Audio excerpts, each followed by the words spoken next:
ងបងប្អូនគ្នាហ្នឹងហើយបងប្អូនណាខ្លះអូវីដេអូឃើញវីដេអូមួយឌីលអ្នកក្រៅប្រទេស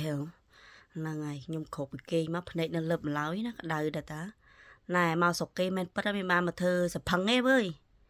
ធ្វើការលូនក្រាបចង់ងាប់ហើយទ្រាំបានដល់រងថ្ងៃនេះហើយចង់ធ្វើអីហែងប្រម៉ូតហាងហែងអីហែងប្រម៉ូតទៅហើយកុំឌីលរះចឹងវើយ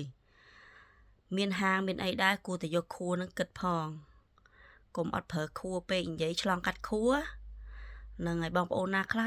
ដៅនឹងវីដេអូវិញនិយាយហ្នឹងអ្នកមកស្រុកគេមួយអូន